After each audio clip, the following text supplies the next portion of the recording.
On est lundi et Flo m'a emmené pour ce projet D-Day où on représente une photo de la libération de Paris avec des Français en liesse devant l'Arc de Triomphe. Donc voilà, tous les petits personnages qui ont été faits par les tricoteuses et crocheteuses du coin qui sont anglaises. Et regardez ce petit chien, il est trop mignon.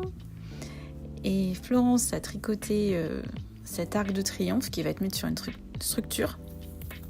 Et les filles d'ailleurs sont en train de tout assembler. Voilà, c'est la dernière ligne droite.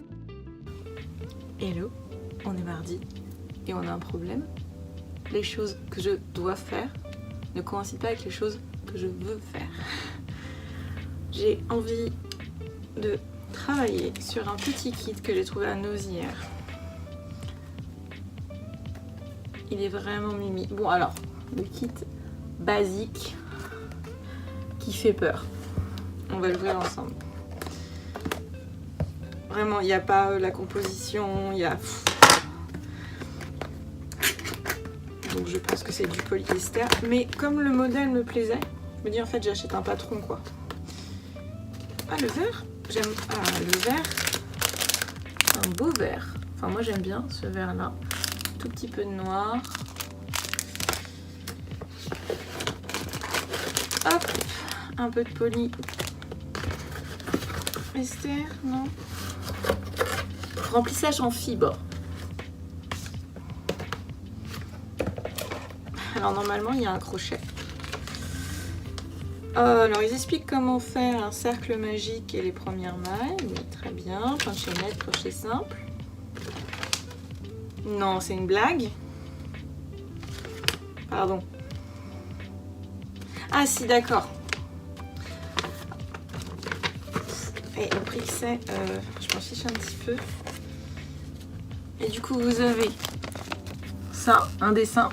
Et ça, en fait, c'est des instructions. J'ai cru qu'il n'y avait pas d'instructions au début. Voilà, donc il y a le corps.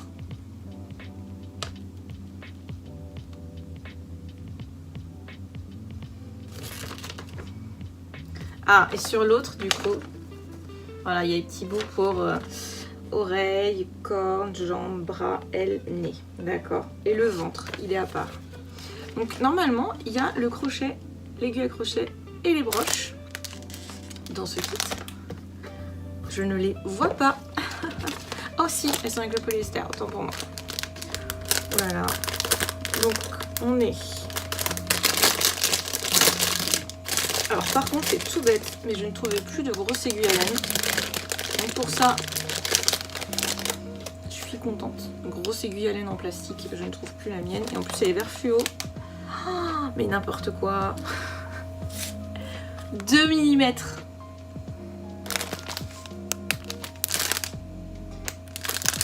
Ce fil là, rien qu'en 2,5 j'aurais du mal.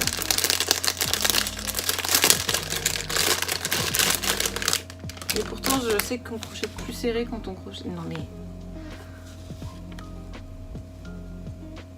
Non. Un petit marqueur, ça, pas de problème. Ouais, non, je vais passer en 2,5. Alors, le problème, c'est que les deux sont fragiles. Donc, forcément, il me fait un peu peur. Mais par contre, ce type de crochet. Ça va, de base, c'est pas un problème, c'est juste que vous ne donnez pas un 2 mm avec une laine catégorie 4, quoi. Par contre, très très doux. Très très doux. Mais ça va se dédoubler, ça, je le sens, surtout avec un 2. Alors vraiment, le noir, c'est juste pour faire les yeux et la bouche. Mais je me dis, bah oui, il n'y en a pas beaucoup. C'est pour ça qu'ils ont mis un 2. Enfin bref.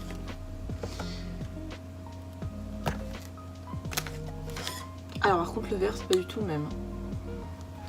Sur la photo, c'est vraiment beaucoup plus clair.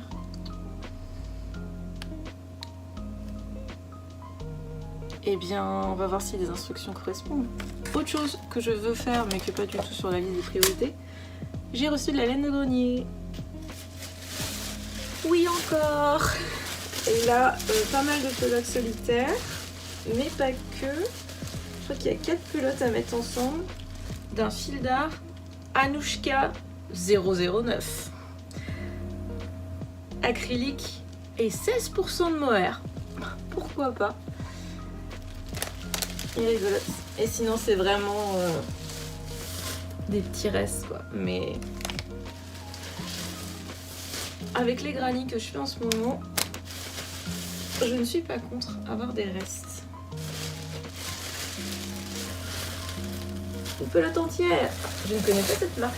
Lisa Uni de Four Seasons. 4 saisons. Et ensuite, j'ai l'impression que c'est de l'allemand. Ouais, Dutch. .2. Ah, 100% polyacrylique. Couleur 22. Une acrylique plutôt douce, ma foi.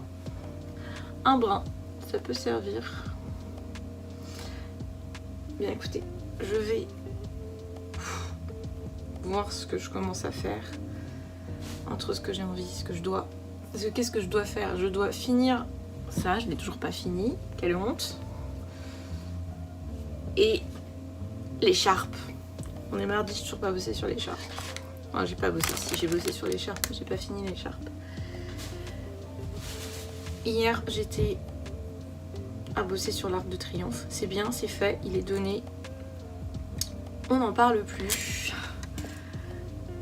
C'était une aventure. C'était rigolo de participer à cette aventure. Maintenant, je suis contente, j'ai vraiment été sur la fin, j'ai fait un petit bout. La personne qui avait un peu la charge du projet, elle était stressée quand même. Alors que c'est quelque chose fait par des bénévoles et tout ça, mais bon, ça c'est fabriqué en France, faut coordonner tout le monde, ensuite il faut l'envoyer en Angleterre ou l'emmener en Angleterre. Du coup on s'est dit, ah mais en fait ça avec le poids ça va pas être possible, vu qu'après c'est une exposition itinérante. Donc l'Arc de Triomphe, on avait une structure en bois et en fait ça allait être beaucoup trop lourd. Donc hier elles se sont bien amusées à assembler des bouts de polyester.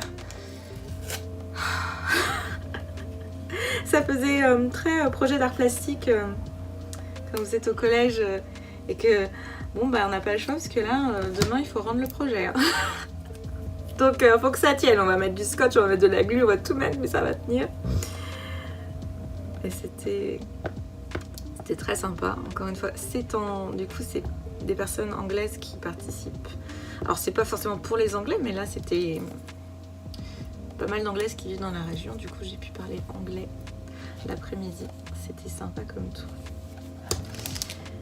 Bon, j'arrête de digresser et je vous retrouve un peu plus tard. Je dirai ce que j'ai choisi de faire.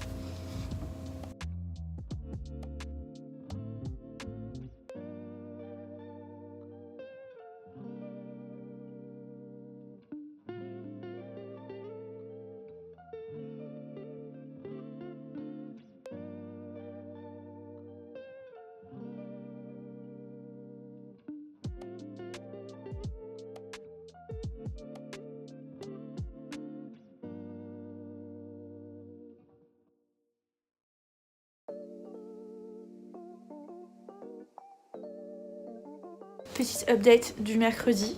Anna est venue, a fait de la couture, est repartie avec sa machine. On est censé faire le deuxième project bag, sac à projet.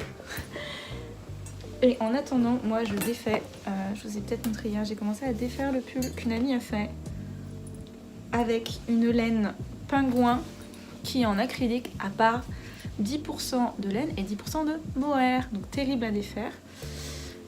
On a un motif super sur le devant et l'arrière que j'ai défait c'est du point mousse. Avec mon enrouleur c'est plus rapide et en plus Michel a un peu du mal à défaire son travail et je le comprends parce que ça fait mal au cœur, mais elle a travaillé dessus et finalement elle s'est rendue compte à un moment que ça lui plaisait vraiment pas. Et comme elle veut récupérer la laine, bah on va tout défaire. Donc je continue de m'occuper de ça tranquille et ensuite on s'occupe de ma laine de grenier, je ne suis toujours pas occupée. Mais j'avoue que j'ai acheté une extension des Sims et que j'ai pas mal joué hier et que je pense jouer aussi un peu cet après-midi. Parce que voilà, j'en ai envie. Et puis on continue quand même à faire les granny, le pull bleu. Et pour l'instant, on défait ça. C'est pour mardi prochain que je vais lui faire, même si elle a commencé un autre projet de toute façon. Qu'elle est pas sans projet. Mais je vais m'occuper de ça. Voilà le chantier des cours de crochet. On part sur l'apprentissage des granny squares. Est-ce que je peux montrer ta tête, Louisa, ou pas, sur mon blog? Oui. Louisa est ravie. Non, elle s'en sort Louisa, très on a bien. déjà marre. On a une pelote qui change de couleur toute seule. Et on a trouvé qu'avec un 3,75, on arrive à la bonne taille. Il m'a fallu 3 essais, mais c'est bon, on a le bon. Je crois que le recommandé, c'est un 4-5. Donc vraiment, j'ai du size down. Et puis ensuite, on va aller acheter de la laine. Wouhou! Non? Peut-être. Si, On si. va voir. Je viens de voir 2 vidéos YouTube très intéressantes qui sont en anglais. Donc, une vidéo de Deborah Knits et ensuite une vidéo réponse de Stockinette Bitch sur les patrons mal écrits. Et du coup, je vais lier ces 2 vidéos en description. Il faut savoir que maintenant, vous pouvez en plus cliquer sur générer des sous-titres automatiquement et les traduire. Donc même si vous ne parlez pas anglais, vous pouvez écouter ces 2 vidéos.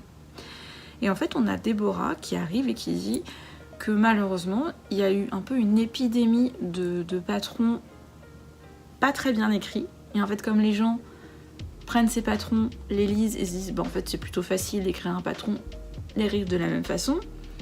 Et ensuite, on a des débutants qui arrivent, qui ne comprennent rien, qui n'arrivent pas au bon résultat et qui abandonnent le tricot.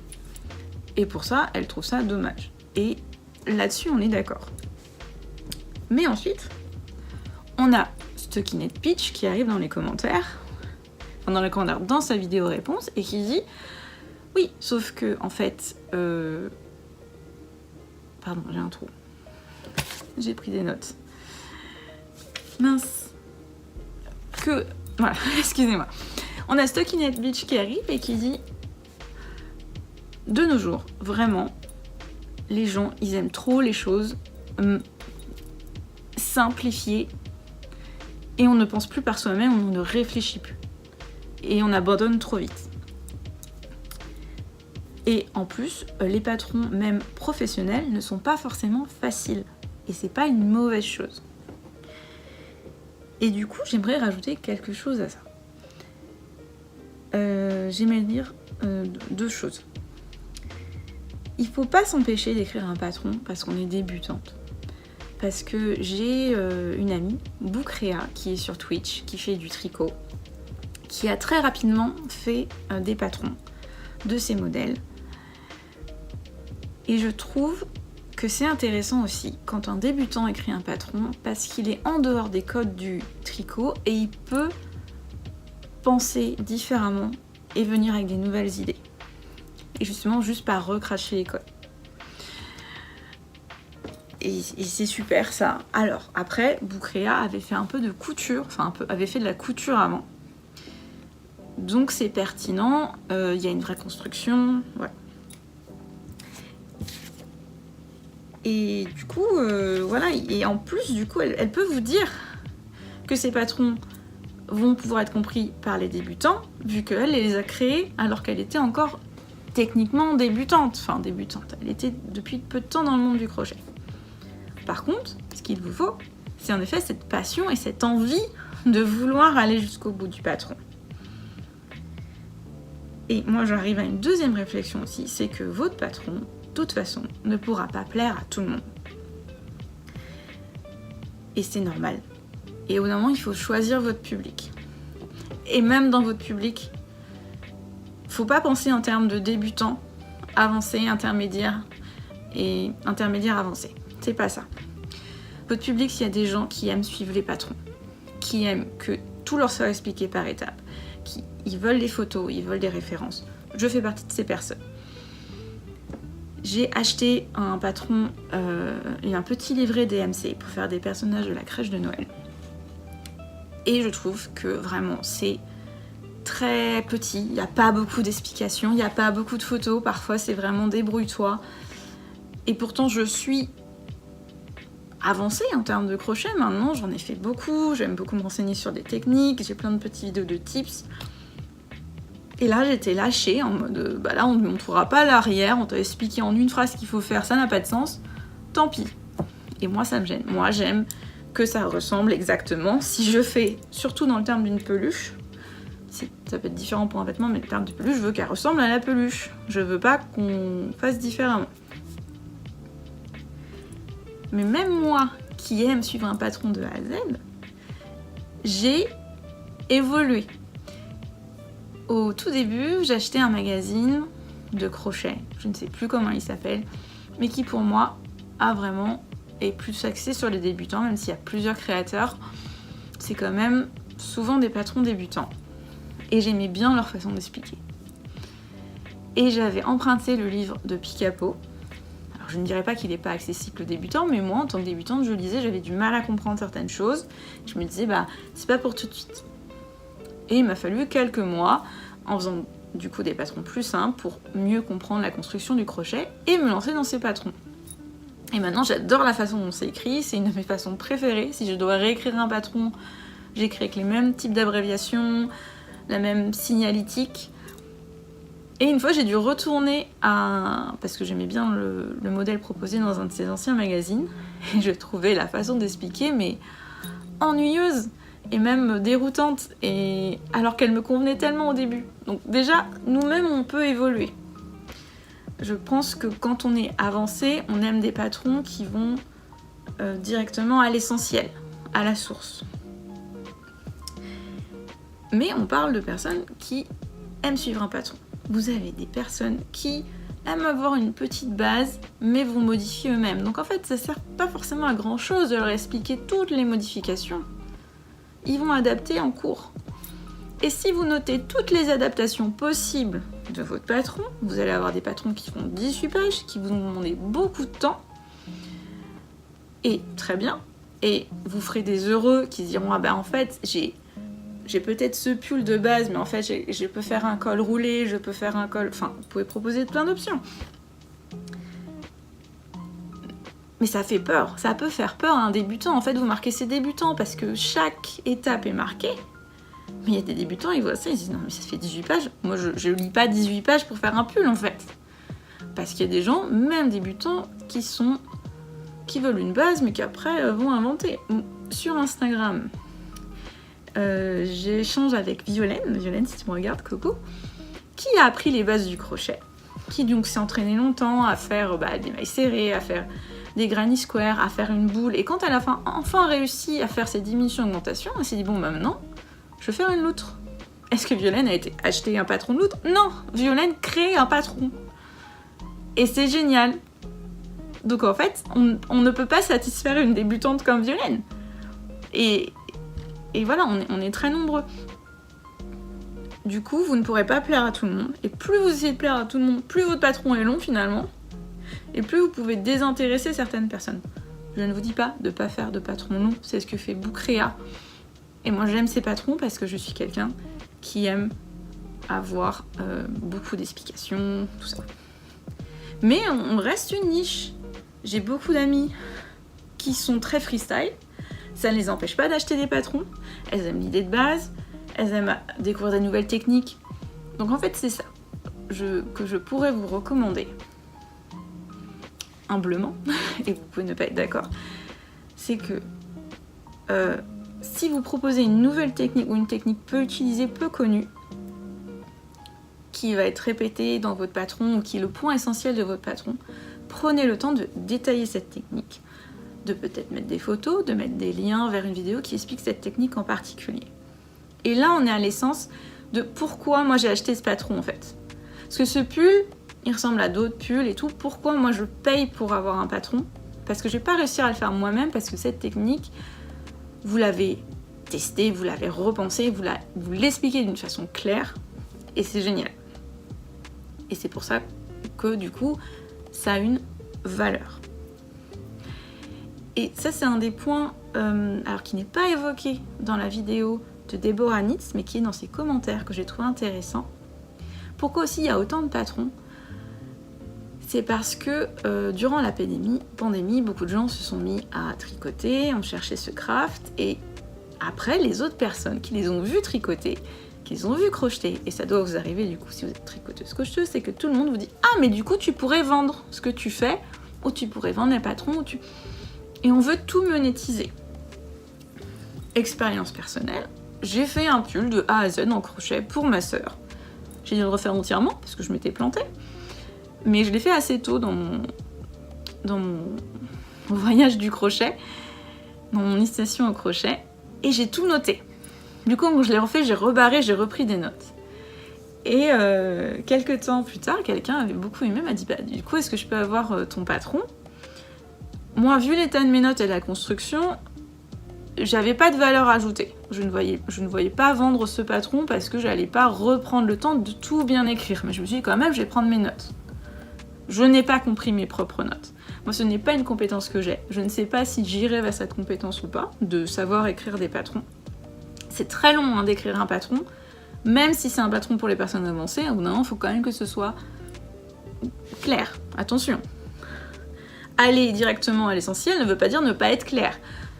Par exemple, Lang, qui est une marque quand même phare du tricot, leur patron, c'est démerde-toi. Et ça, je ne suis pas d'accord. DMC, du coup, pareil pour le crochet, là, c'était, plein de fois, c'est démerde-toi. C'est pas parce qu'on est une grande marque et qu'on est connu qu'on écrit des bons patrons. Il y a des gens, il y a des petits créateurs qui vont vendre un truc 4 € et c'est incroyable de précision, de référence, sans être trop long. Voilà. Ne vous fiez pas forcément à la réputation générale, même si forcément, si on écrit des mauvais patrons, une indépendante qui écrit des mauvais patrons, les gens finiront par ne plus acheter parce que le résultat ne tombe pas juste. Au moins sur Ravelry, vous pouvez voir les autres personnes qui l'ont fait, les photos de leur réalisation, et vous dire ah, est-ce que ça ressemble à ce qu'il y avait à la base? Voilà, Ravelry c'est super pour ça, pour vérifier avant d'acheter un patron si il tient ses promesses. Mais parfois vous savez pas, c'est quelqu'un qui s'est lancé, et c'est pas parce que c'est son premier patron que la personne ne tricote pas depuis longtemps que c'est pas génial. Donc voilà, c'était ma petite... Voilà, cette vidéo était un peu courte, donc je voulais rajouter une opinion que j'ai eue. Vraiment, je vous conseille ces deux vidéos qui sont radicalement différentes dans le ton et l'approche. Mais du coup, c'était sympa à voir. Et moi, je rajoute ma petite pierre à l'édifice. Est-ce que vous êtes team patron de A à Z ou freeform? Entre les deux. C'est le mieux de toute façon.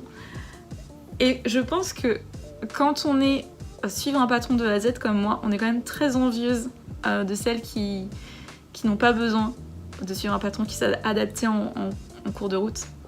Pour moi, ces personnes ont la capacité de visionner et de se représenter les choses en 3D beaucoup mieux.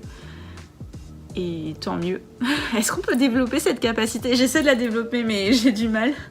Je pense que à force de suivre des patrons, à force de tricoter, je vais finir par savoir comment faire, et puis aussi développer mes préférences au niveau parfois des longueurs de manches, des cols, tout ça. Et finalement, peu importe le patron que j'achète, j'intégrerai les éléments que je préfère dans ce patron. C'est fait pour ça aussi, hein. On n'est pas obligé. Je sais pas pourquoi parfois je me force à suivre de A à Z alors que c'est pas tout à fait mon style et ça marche pas en fait. Mais il y a ce côté je veux respecter le créateur, mais en fait le créateur il est très content que je m'inspire de son travail de toute façon.